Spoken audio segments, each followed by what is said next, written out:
Hello, T's Therapy Room. Welcome to T's Therapy Room. T's Therapy Room is a space where we'll discuss the things that come up in the therapy room, sharing different insights and perspectives, perceptions and feelings, and maybe even some vulnerabilities.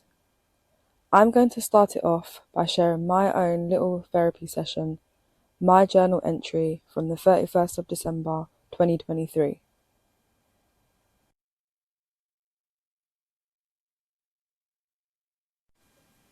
Dear 2023, what have you been to me? I'm not sure what you taught me this year, or what I was supposed to learn this year, but I do know that I experienced fear, anxiety, and depression in almost every aspect of my life. I experienced such a traumatic change, one that I never would have thought would have happened to me. I mean, you're never prepared for these crazy situations, but this was just something that I never expected. But here we are, a whole year later, and guess what? I survived! So I started 2023 thinking that I'm going to have a fresh start. I was feeling depressed the year before, so I told myself, you know what, it's a new year, new start, I can refresh my mental state and work on being happy again. Lo and behold, that was not the plan the universe had in store for me. Instead, on this day last year, the 20th of January 2023, my house caught fire, and my world took a turn for the worst. Destroyed. It felt like it was over, and that there was no point of living. A whole year later, and we still have no answers. All we know is that it started in my neighbour's garden, not sure how or why. And no one has taken accountability. And just like that, it is what it is. I've lost my home, I've lost all my belongings, and everything I've ever owned in life is just taken away. Gone. That day was probably one of the worst days in my life. And I've had some pretty shitty days. But watching your house burn down right in front of your eyes and not being able to do anything about it, having no control, is crazy. I was helpless. It was horrible. I just couldn't believe that my house was on fire. And the fact that it was started by someone else, but yet we had to deal with and still are dealing with the consequences. And even the word consequences, it's a whole year later and we've had nothing. Nothing from the housing, nothing from the neighbour, and no accountability has been taken. And yet we suffer the consequences. But unfortunately, that's just the way life goes sometimes. And just to give a little bit of context of the fire, it started at like 7:30 in the morning from my downstairs neighbour's garden. And it was a really cold morning. So how and why it started, nobody knows. And then when we requested the fire report, we were told we'd have to pay something like £100 for it.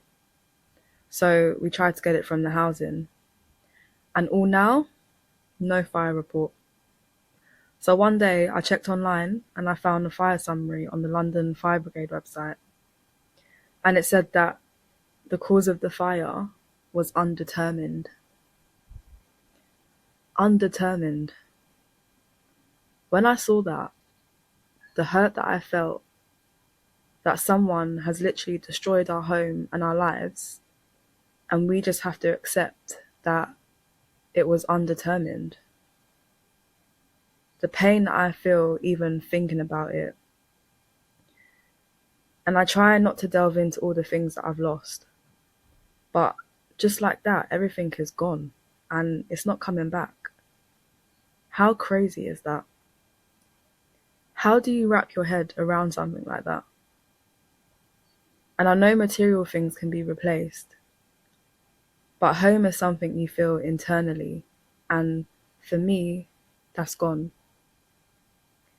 Every single day I'm reminded that I'm not at home, I'm not in my bed, and I'm not in my room. And it's very unsettling. It's brought up a lot from my past, but that's a story for another day. I turned 30 this year, which was supposed to be a major milestone, something that I've been looking forward to celebrating for a long time, and something that I wanted to celebrate extravagantly, as you do. But instead, it was the year I was homeless, the year I was moving around and feeling empty, and the year I basically had to start again. Meanwhile, I still had to work full time and deal with all the other issues that life decides to throw at you. I literally spent the whole year in survival mode and in fear. And now I feel like I can finally breathe again. The trials me and my family then had to go through after the fire was a joke. Every day after the fire was a battle. The first couple months, I just felt so numb. I was in shock. I was confused. I just couldn't believe that this was my life. I was literally living in a travel lodge. And for a good 3 months. I didn't know that this was something that people went through, but it is. And then we got moved to an Airbnb for another 4 months. And then we got moved to where we are now. Somewhere temporary, but somewhere we've been able to settle down for now. That day, having no clothes, no underwear, nothing to change into, and then having to accept donations from friends and family and neighbours. It was so out of my comfort zone, it was unreal. Imagine the year I'm stepping into my 30s, but I'm being stripped down to nothing. Literally nothing. It's a mad concept because now it can be seen as a positive. Having a whole refresh, stepping into your 30s. But it didn't feel like a positive at all. A few months into being in the travel lodge, it was Ramadan, and it made fasting so much more difficult than it already is. I did contemplate whether I even wanted to fast for Ramadan, but I was in such a bad place, I needed to. Having to eat takeaways every day and waiting for your Uber Eats driver to deliver your food so you can break fast was stress. Having no kitchen facilities and just a kettle, especially for the morning meals, again, was stress. I remember there was one day I didn't even eat because the delivery driver didn't turn up. I was so mad that day. I just went to bed. Luckily, there were some days where family and friends brought us cooked food or invited us over for dinner. But the majority of the time, we had to order takeaway, and you can only imagine the amount of money we spent on takeaway. We did have a £20 budget per day per person, which would get reimbursed. And some days were okay, and other days weren't because we all know takeaways ain't cheap. And all now, we still haven't even been fully reimbursed for that. And that's just one thing I'm having to deal with a whole year later. So whilst all this was going on, another thing I had to deal with was job hunting. The job I was at the time was a temporary contract and was ending in March. So I had to be applying for jobs, doing the long application forms and attending interviews while I'm going through all this shit. But at this point, I couldn't afford to not have an income. I did eventually get a job via agency with the intentions of going permanent. But months into the job, I realised that it wasn't for me. So I got back into applying for jobs again. And again, I managed to secure myself another job, but that took 3 to 4 months before I started it. And during the summer, I met this guy that brought some happiness into my life again. He made me feel some normality again. And I really liked him. And in the few months that we spent together, I really felt like I was finally being blessed with a good guy because My track record with guys is not that great. And it's still not that great because then it ended and I was back to feeling really shit again. My little ray of happiness was gone. But anyway, I did get to go on 2 holidays, which I definitely needed. One which was great, and the other wasn't so great. So the second holiday that wasn't so great, I really shouldn't have gone, because if this wasn't a sign, I don't know what is. But the day before I was travelling, I actually got let go from my agency job. And the reason I got let go is because I swore in the office. Like, really? Because no one else swears in the office. But, that was the excuse that they wanted to run with. But really and truly it was because I didn't want to take on more responsibility with no extra pay, and they didn't want to accept that. But anyway, at this point, I was like, what the hell is going on? Why? Why is 2023 hitting me like this? Even though I had the next job lined up and I started a couple of weeks after my holiday, I was still feeling like the universe was against me. All the L's I was taking, like how much loss can one person take? And this is something that's been going on for like the last 2-3 years. But this year really topped it. There were days I just felt like, why am I still here? Why am I still living? Why didn't I die in the fire? I just couldn't take anymore. I just felt so empty, so lost, so sad, so annoyed, so worthless, like I had no motivation, no purpose to live. And I reached out to my GP and I explained how I was feeling, and even that was a battle in itself. But eventually, as they do, they prescribed me with antidepressants and gave me a list of places that I should contact and refer myself to. Bullshit. But it's the NHS. I didn't take the medication because it's not something that I'm really fond of. But there was this one day I felt so low. So I took one of the antidepressants. And it was probably the worst thing I could have ever done, because that day, I literally monged out. I couldn't even drive my car. I had to call my cousin to come pick me up. They just didn't agree with me. So that didn't work for me. The one thing that I feel kept me going was work and the field that I work in, which is supporting young people. It was the one thing that gave me some purpose. The reason that I woke up every day. Being able to focus on other people's lives and helping them grow and develop and resolve their issues was the best distraction. Meanwhile, my life was falling apart. But at the end of the day, I had to do what I had to do. And it helped.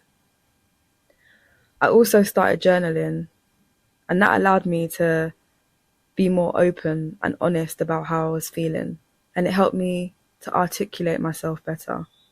And then I was able to express this to my friends and my cousins who were supportive and came through for me. I appreciate you guys.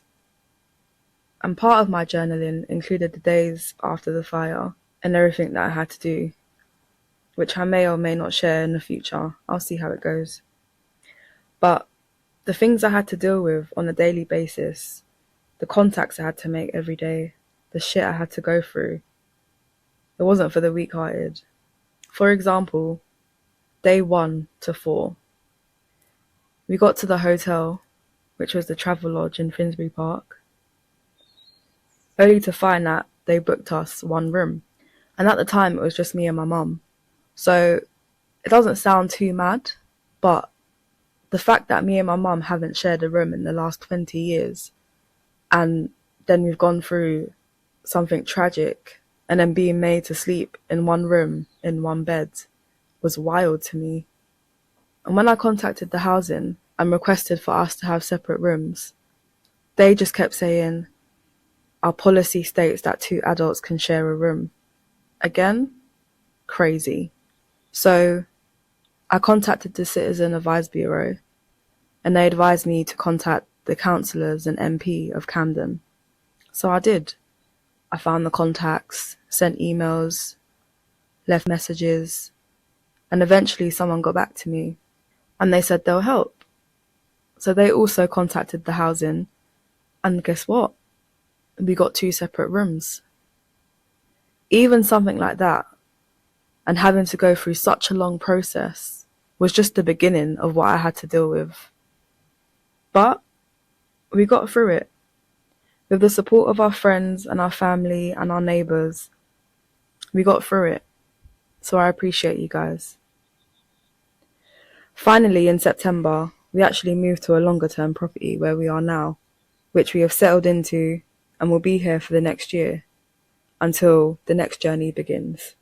But we'll deal with that when that comes. On a happier note, during these trying times, I did also create amazing memories and happy moments with my friends and family, which I'm so grateful for. I managed to get myself 2 jobs, and I had the opportunity to start fresh, even though it was forced. But, out with the old, in with the new, I guess. I'm still coming to terms with all of it, and I'm working on healing and managing my bad days, because at the end of the day, the hurt doesn't fully go away. The pain doesn't go away. The memory doesn't go away. The reminder is constant. And life is still lifing. So that's how 2023 has been for me. So guys, although life can come at you from different angles, it's not the end all and be all. There's light at the end of the tunnel, even when you can't see it. And even when you do find the light, there's a high chance that it may become dark again. But it won't stay dark forever. But you have to find a way to get through it. A way that works for you.